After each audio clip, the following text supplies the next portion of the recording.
இல்லைனா வந்து தமிழ்நாடு எலெக்ஷன் வந்து இந்த வருஷம் இவ்வளோ ட்விஸ்ட் அண்ட் டர்ன்ஸோடு இருக்கும்போது ஒரு புதிய மாற்றத்தை எதிர்பார்த்துட்டு இருக்க தமிழ்நாட்டு ஜனங்களோட சேர்த்து நான் அகைன் சொன்ன மாதிரி இங்கே யூஎஸ்லேயே இருந்தாலுமே அங்கே நடக்கிற விஷயங்கள் நம்ம தமிழ்நாட்டில் ஒரு புது மாற்றம் வந்தால் நல்லாயிருக்கும் அப்படின்னு என்ன மாதிரி யோசிக்கிறவங்களுக்கு அங்கே என்ன நடக்குதுன்ற அப்டேட்ஸை உங்களுக்கு இல்லை எங்களுக்குமே தெரிஞ்சுக்கிற பட்சத்தில் அதை இந்த வீடியோவில் ஷேர் பண்ணலாம் அப்படிங்கிறத நான் நேற்று பாலிட்டிக்ஸ் வீடியோ போட்டது பொலிட்டிக்கல் பற்றி நான் பெருசாக பேசினதில்லை. நான் ஆல்ரெடி என்னோட வீடியோஸ் சேனலில் இருக்கிறவங்களுக்கு தெரியும், நான் பிக் பாஸ் வியூவர். பட் ஆனால் இது வந்து இந்த வருஷம் நடந்த இந்த எலெக்ஷன் சேஞ்ச் வந்து ரொம்பவே ஒரு அமேசிங்கான, டிஃப்ரெண்ட்டான, யூனிக்கான, இன்ட்ரெஸ்டிங்கான, எப்படி வேணால் சொல்லலாம். ஸோ ஒரு மேஜிக் ஹேப்பன்ஸ் அப்படின்னு தான் சொல்லணும். ஸோ ஒரு திமுகவும் இல்லை, ஏடிஎம்கேவும் இல்லை, டிஎம்கேவும் இல்லை, ஏடிஎம்கேவும் இல்லை, தேர்ட் பார்ட்டியாக ஒருத்தங்களை வந்து அதாவது ஃபர்ஸ்ட் டைமாக அவங்க எலெக்ஷன் இருக்கும்போது ஜனங்க வந்து அங்கீகரிச்சிருக்காங்க அப்படின்னும் போது அவங்களுக்கு இது வரைக்கும் இருந்த ஆட்சியில் ஒரு சலிப்பு தட்டினது காரணமாக இருக்கலாம், இல்லை அவங்களோட எக்ஸ்பெக்டேஷன்ஸ், அவங்களோட நீட்ஸ் வந்து ஃபுல்ஃபில் ஆகாமல் இருந்திருக்கலாம். ஸோ இதை வந்து இவங்க தேர்ட் பார்ட்டியாக இப்போ வந்திருக்க விஜய் சார் மேலே வச்சு இப்போ எங்களுக்கு இந்த மாற்றம் தேவைப்படுது அப்படின்றதுக்காக தான் அந்த ஓட்டை வந்து கிட்டத்தட்ட ஒரு சைலண்ட் விக்டரியாக தான் நான் பார்க்குறேன். ஏன்னா நிறைய ஊடகங்கள் வந்து திமுக, ஏடிஎம்கே அப்படி தான் சொல்லிட்டு இருக்கிறதுக்கு நடுவில் ஏன்னா இது ரெண்டு தான் மாறி மாறி வந்துட்டு இருக்கு. கிட்டத்தட்ட 1967 அப்புறம் நடந்த ஒரு மேஜிக் தான் இது அப்படின்னு சொல்லணும். அப்படி இருக்கிற பட்சத்தில் தாவேக்கா அப்படின்னு ஒரு கட்சி இருக்குதா அப்படின்ற ஒரு கொஸ்டின் மார்க் எழுப்புற அளவில் தான் வந்து எலெக்ஷனுக்கு முன்னாடி தாவேக்காவோட சுச்சுவேஷன் இருந்தது.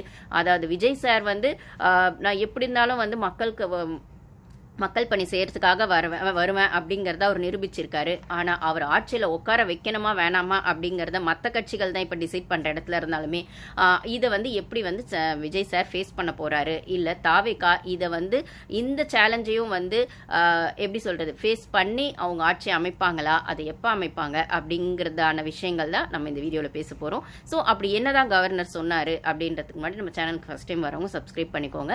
வீடியோஸ் பிடிச்சிருந்தா லைக் பண்ணுங்கள், ஷேர் பண்ணுங்கள். ஸோ நான் வந்து இப்போ தான் ரீசெண்டாக அந்த ரீசெண்டாக கூட இல்லை, நேற்றுல தான் பாலிடிக்ஸ் நான் பேச ஆரம்பிச்சிருக்கேன். ஆல்ரெடி எனக்கு பாலிடிக்ஸ் இன்ட்ரெஸ்ட் இருந்தாலுமே இப்போ தமிழ்நாட்டில் நடந்த இந்த சேஞ்ச் வந்து என்னை பேச வச்சிருக்கு அப்படின்னு சொல்லலாம். ஸோ இந்த இடத்துல எனக்கு கிடைக்கிற அப்போதைக்கு அப்டேட்ஸை இல்லை எனக்கு அதான் இருக்கிற விஷயங்களை என்னோட பார்வையில் எப்படி உங்கள் கூட ஷேர் பண்ணிக்கிறது அப்படிங்கிறத இந்த வீடியோவில் பார்க்க போகிறோம். ஸோ என்ன மாதிரி விஜய் ஃபேன்ஸாக இருக்கவங்களோ இல்லை தமிழ்நாட்டில் என்ன நடக்குதுன்னு தெரிஞ்சுக்கிறவங்களோ, அதாவது வெளிநாட்டில் இருக்கிறவங்க தமிழ்நாட்டில் நடக்கிற எலெக்ஷன் பற்றி அப்டேட்ஸ் தெரிஞ்சுக்கிறவங்களோ, இல்லை இந்தியாவில் இருக்கவங்க இந்த வீடியோ பார்க்கும்போது உங்களோட ஒப்பீனியன்ஸையும் கமெண்ட்ஸில் ஷேர் பண்ணுங்கள். இதில் என்ன சொல்கிறது, ஒரு சில விஷயங்கள் உங்களுக்கு ஃபேக்ட்ஸ் தெரிஞ்சிருந்தாலும் ஷேர் பண்ணுங்கள். ஸோ நான் இப்போ தான் பாலிடிக்ஸ் பேசுகிறேன்றதுனால இதில் ஒரு ப்ளஸ் மைனஸ் எதாவது இருந்தால் அட்ஜஸ்ட் பண்ணிக்கிட்டு அதை வந்து கமெண்ட்ஸில் என்னை வந்து கரெக்ட் பண்ணுங்கள். ஓகேங்களா?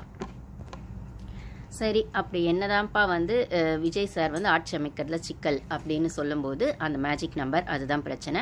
ஸோ இது வந்து ஏடிஎம்கேக்கோ டிஎம்கேக்கோ இந்த சுச்சுவேஷன் வந்திருந்தால் அவங்க ஏதோ ஒரு விதத்தில் கண்டிப்பாக அந்த மெஜாரிட்டியை காட்டுறதுக்கான அந்த விஷயங்களை வந்து கவர்னர் வந்து அந்த பர்மிஷன் கொடுத்துருக்கா. ஏன்னா எப்பயுமே வந்து ஃபஸ்ட் பதவி ஏற்றுட்டு அதுக்கப்புறம் நீங்கள் ப்ரூஃப் பண்ணால் போதும் அப்படிங்கிறது தான். ஆனால் விஜய் சார் விஷயத்தில் நீங்கள் ப்ரூஃப் பண்ணிட்டதுக்கப்புறம் பதவி ஏற்றுக்கணும் அப்படிங்கிறது தான் விஷயமா இருக்கணும் போது ஸோ அவங்க ப்ரூஃப் பண்ணணும் அப்படிங்கிற இடத்துக்கு போகும்போது காங்கிரஸ் ஆல்ரெடி கொடுத்துட்டாங்க. இன்னும் இருக்கிற 6 சீட் யார் கொடுப்பாங்க அப்படின்னும் போது கம்யூனிஸ்ட் கொடுக்கவோ விசிகே கொடுக்கவோ ரெடியாக இருந்தாலுமே ஃபினலைஸ் ஆகலை. நான் ஆல்ரெடி சொன்ன மாதிரி அது ஃபினலைஸ் ஆகலை. இன்னும் அது ஃபைனலைஸ் ஆகும்போது தான் அவங்களுக்கான அந்த ஒரு பொசிஷனுக்கான அத்தாரிட்டி கிடைக்கும்.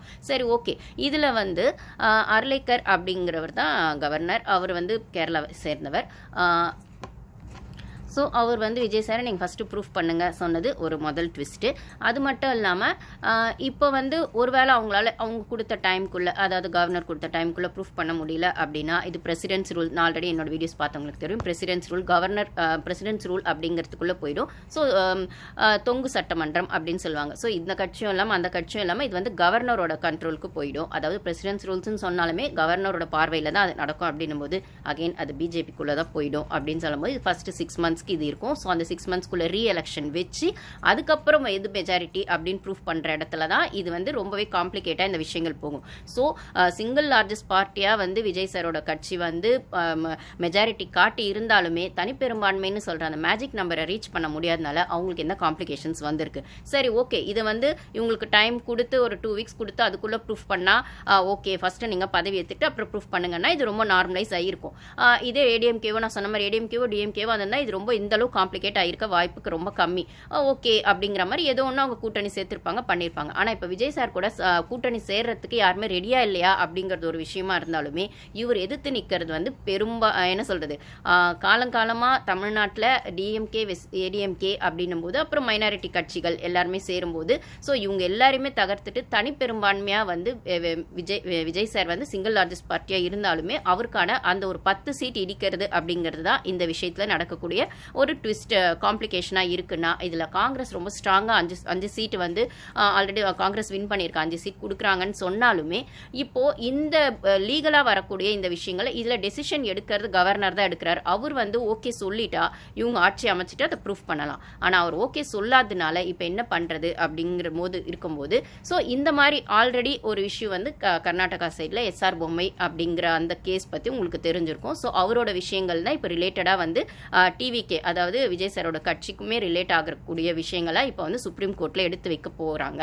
அப்படின்ற மாதிரி ஒரு விஷயங்கள் வந்துட்டு இருக்கு. ஏன்னா சுப்ரீம் கோர்ட் அப்படின்னு சொல்ற இடத்துல ராகுல் காந்தியோட அவங்களோட சீனியர் அட்வொகேட்ஸும் அதுக்கப்புறம் டிவிகே அவங்களோட சீனியர் அட்வொகேட்ஸும் சேர்ந்து இது வந்து இந்த மாதிரி ஏற்கனவே கர்நாடகா விஷயத்துல எஸ்ஆர் பொம்மை கேஸ்ல நடந்திருக்கு. அப்போ வந்து என்னன்னா அசம்பிளியில தான் வந்து முடிவு பண்ணணும், அந்த கட்சி வந்து தரும் பெரும்பான்மையா இல்லையான்றது அசம்பிளியில ப்ரூஃப் பண்ணா போதுமே தவிர கவர்னர் அந்த முடிவு எடுக்க வேண்டிய அவசியம் இல்லை, அசம்பிளியில தான் முடிவு எடுக்கணும் அப்படின்னு சொல்லும்போது அதுக்கு பதவி ஏத்துக்கிட்டே அதை பண்ணலாம், அசம்பிளிக்குள்ள போய் அவங்களோட தனி பெரும்பான்மையை நிரூபிக்கலாம். ஸோ கவர்னர் வந்து இந்த முடிவு எடுக்கிறதுக்கான கண்ட்ரோல் அவர் கையில் இல்லை அப்படின்ற மாதிரி தான் அந்த கேஸ் ஆல்ரெடி நடந்திருக்கு அப்படின்னு சொல்லும்போது அந்த ஸ்டேட்மெண்ட்டை பேஸா வச்சு இப்போ சுப்ரீம் கோர்ட்டை வந்து டிவிக்கே ரீச் பண்ண போறாங்க. இதுக்கு ராகுல் காந்தியோட ஃபுல் சப்போர்ட் அவருக்கு இருக்கு. ராகுல் காந்தியோட சீனியர் அட்வொகேட்ஸ் அதாவது அவர் கட்சியை சேர்ந்தவங்க சீனியர் அட்வொகேட்ஸ் வந்து டிவிகேக்கு ஃபுல் சப்போர்ட் கொடுப்பாங்க அப்படிங்கிற மாதிரி ஒரு விஷயங்கள் கேள்விப்படுறோம்.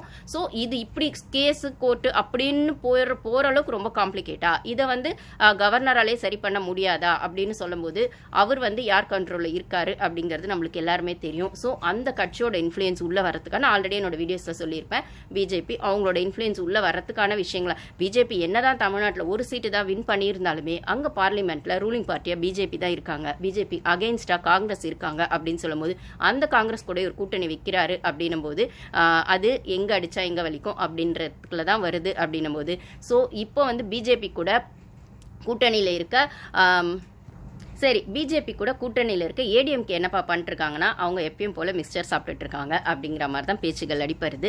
ஏன்னா இப்போ பாண்டிச்சேரியில் அவங்களோட எம்எல்ஏஸ் எல்லாமே பாண்டிச்சேரியில் ஒரு ரெசார்ட்ல இருக்காங்க அப்படிங்கிற மாதிரி வருது. எங்கப்பா இங்கே இவ்வளோ அலப்பறை நடக்குது, நீங்கள் என்னப்பா பாண்டிச்சேரி பக்கம் உட்காந்துருக்கீங்கன்னா சென்னையில் வெயில் ஜாஸ்தியாக இருக்கான் அவங்க சொல்கிற ரீசன். ஓகேங்களா, ஸோ இது ஒரு பக்கம் போயிட்டு இருக்கு. சரி டிஎம்கே என்ன பண்ணுறாங்க அப்படின்னு பார்த்தா டிஎம்கே காங்கிரஸ் கூட தான் கூட்டணி வச்சிருந்தாங்க. இப்போ காங்கிரஸ் வந்து ஜம்ப் அடிச்சு டிவிகே கூட சப்போர்ட் கொடுக்குறாங்க அப்படின்னு சொல்லும் போது இந்த கூட்டணி டிவி பிளஸ் காங்கிரஸ் அப்படிங்கிறது சரியான கூட்டணியா இருக்குமா அப்படின்னு ஒரு கேள்வியும் மக்கள் மத்தியில் போயிட்டு இருக்கு. ஆனா வந்து விஜய் சாரை சப்போர்ட் பண்ண ஜனங்க என்ன சொல்றாங்கன்னா கூட்டணி தானே அமைக்கிறாங்க, தலைவர் வந்து விஜய் தானே அப்படின்னும் போது இப்போ ஆட்சி அமைக்கிறதுக்கு வேற வழி இல்லை, கூட்டணி அமைச்சுதான் ஆகணும் அப்படிங்கிற இடத்துல அப்போ தானா வர அந்த ஒரு கூட்டணி சப்போர்ட்டை எப்படி வேணான்னு சொல்றது, இப்போ ஆட்சி அமைக்கிறது தான் முக்கியம், நாங்க வந்து விஜய் சார் ஆட்சியில் உட்கார வைக்கணுன்றதுக்காக தான் அவர் ஓட்டு போட்டு மெஜாரிட்டியில ஜெயிக்க வச்சிருக்கோம், ஆனா ஆட்சி அமைக்கிறதுல இவங்க இவ்வளோ காம்ப்ளிகேஷன்ஸ் கொடுப்பாங்க, சுத்தி இவ்வளோ ப்ரெஷர் கொடுப்பாங்க அப்படின்னா ஏதோ ஒன்று பண்ணி தான் ஆட்சியில் உட்காரணும்னு சொல்லும்போது கூட்டணி அமைக்கிறதுல தப்பு இல்லை, பட் ஆனால் எங்களுக்கான விஷயங்களை அவர் செய்யணும், அவரை நம்பி தான் நாங்கள் ஓட்டு போட்டிருக்கோம் அப்படிங்கிறது தான் தமிழ்நாட்டு ஜனங்களோட கருத்தா இருக்கு. சரி ஓகே, இது ஒரு பக்கம் இருக்கு. ஏடிஎம்கே டிஎம்கே கூட்டணி சேர்ந்தாங்கன்னா அவங்க மெஜாரிட்டி காட்டிடுவாங்க, அப்போ வந்து டிவிகேவால ஒன்றும் டிவிகே வந்து ஆட்சி அமைக்க முடியாது அப்படின்னு சொல்லும்போது அதெல்லாம் ரூமர்ஸ், அப்படி ஒரு நடக்க வாய்ப்பே இல்லை.